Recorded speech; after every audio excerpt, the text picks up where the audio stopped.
जी, madam ने आपको बताया मीर अब्दुल हमीद जी के बारे में। उसी क्रम को मैं और भी आगे बढ़ाना चाहूँगा। तो एक बार मेरे साथ और तालियां ना बजाने की बात मैडम ने जो कहा है बिल्कुल सही कहा है कि हम कभी दुख को प्रकट करते हैं तो दुखी जब होते हैं तो हमको भी दुख होना चाहिए। तो उसी दुखी की वजह से हम जो है कि तालियां तो बजाएंगे नहीं। अगर कोई रो रहा है तो वहाँ आप तालियां बजाते हैं क्या? यही कारण है कि आप लोगों को तालियां किसी के पुण्यतिथि पे नहीं बजाना चाहिए। लेकिन बात जब उनकी वीरता की, सम्मान की और शौर्य की आए तो पूरी हाथ खोलकर तालियां बजाना चाहिए। उसी क्रम को आगे बढ़ाते हुए एक बार मेरे साथ बोलिए, भारत माता की, भारत माता की।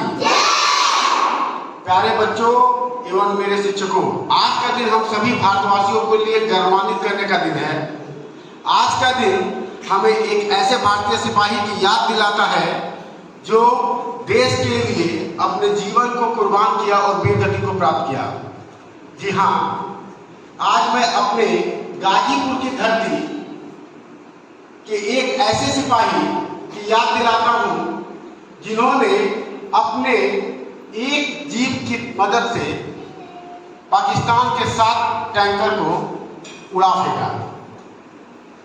जी हाँ, आज इस अवसर पर हम सभी उनके जीवन के कुछ पल को याद करते हैं और किस तरीके से युद्ध शुरुआत हुई थी और युद्ध का परिणाम हुआ था यह हम बताने की कोशिश करते हैं।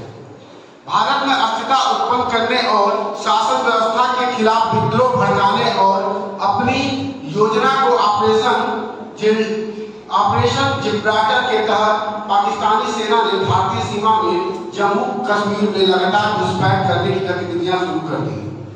5 से 10 अगस्त 1965 के बीच भारतीय सेना ने भारी तादाद में पाकिस्तानी नागरिकों के घुसपैठ को उजागर किया। पकड़े गए घुसपैठियों से मिले दस्तावेजों के जरिए इस बात से पुख्ता सबूत मिले कि पाकिस्तान ने कश्मीर पर कब्जा करने के लिए गुरिल्ला हमले की योजना बनाई थी। पाकिस्तान अपनी इस योजना को अंजाम देने के लिए 30,000 छापामार हमलावरों को इस खास उद्देश्य के लिए प्रशिक्षण किया था।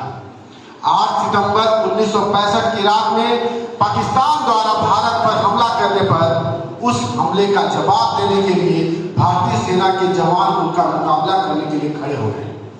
वीर अब्दुल हमीद पंजाब के तरन तारण जिले के हेमगढ़ सेक्टर में सेना की अग्रिम पंक्ति में तैनात थे। पाकिस्तान ने उस समय के अपराजय माने जाने अमेरिकन पैटर्न टैंकों के साथ हेमगढ़ सेक्टर के असल उतारा गांव पर हमला कर दिया। भारतीय सैनिकों के पास न तो टैंक थे और न ही बड़े हथियार, लेकिन उनके पास था भारत माता की रक्षा के लिए लड़ते हुए मर जाने का हौसला। भारतीय सैनिक अपनी साधारण 303 राइफल और LMG के साथ पैटर्न टैंकों का सामना करने लगे। हवलदार अब्दुल हमीद के पास गन माउंटेन जीप थी जो पैटर्न टैंकों के सामने मात्र एक खिलौना थी।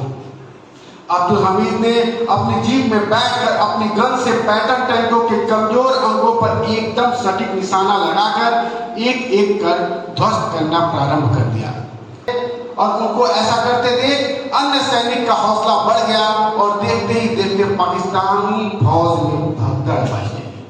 अब्दुल हमीद ने अपनी गन माउंटेन जीप से 7 पाकिस्तानी टैंकों को नष्ट कर दिया। देखते ही देखते भारत का असल उतार नाव पाकिस्तानी पैटर्न टैंकों की कपगाह बन गया। लेकिन भागते हुए पाकिस्तानियों का पीछा करते हुए अब्दुल हमीद की जीप पर एक गोला गिर जाने से वे पूरी तरीके से घायल हो गए और अगले 9 सितंबर को उनका स्वर्गवास हो गया। लेकिन उनके स्वर्गवास सिधारने की आधिकारिक घोषणा 10 सितंबर को की गई। ऐसे हमारे गाजीपुर के वीर अब्दुल हमीद थे। आज हमें उन पर बहुत ही फक्र होता है और हमें यह ऊर्जा मिलती है कि हम भी उनकी तरह कभी सेवा करने का अवसर मिले तो हम भी बिना सोचे बिना कुछ समझे अपनी प्राणों की आहुति देने के लिए सदा तत्पर हैं। धन्यवाद। जय हिंद, जय भारत।